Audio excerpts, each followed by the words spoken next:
ഇനി മുസ്ലിമീങ്ങളെ നിങ്ങളൊന്ന് ചിന്തിക്കൂ.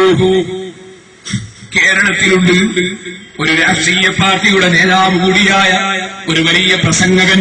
അദ്ദേഹത്തിന്റെ പേരാണ് അബ്ദുസ്സമദ് സമദാനി. അദ്ദേഹം റസൂലുള്ളാഹിന്റെ മദ്ഹ് പറയും, ചിലപ്പോ ധാരാളം സലാത്ത് എല്ലാം പറയും. ചിലപ്പോ അത് നല്ല കാര്യമാണ്, നല്ല കാര്യം ആര് ചെയ്താലും നല്ലതാണ്.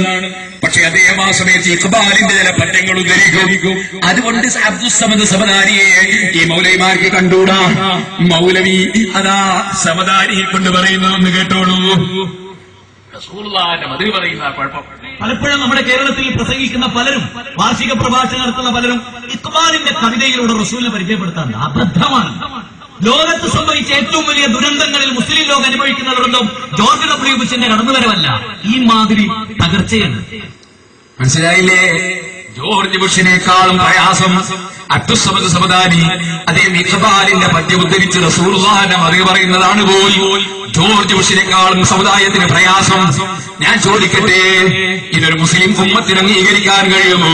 അല്ലാഹുവിന്റെ റസൂലിന്റെ മദ്ഹ് ഇമാം ബൂസൈരി പാടിയിട്ടില്ലേ? മഹാനായ ഇബ്നു ഹജർ നിങ്ങൾ പാടിയിട്ടില്ലേ? ലോകത്തിൽ മഹാനായ ഉമർ ഖാദി പാടിയിട്ടില്ലേ? ഇഖ്ബാലും അക്കൂട്ടത്തിൽ പാടിയിട്ടില്ലേ?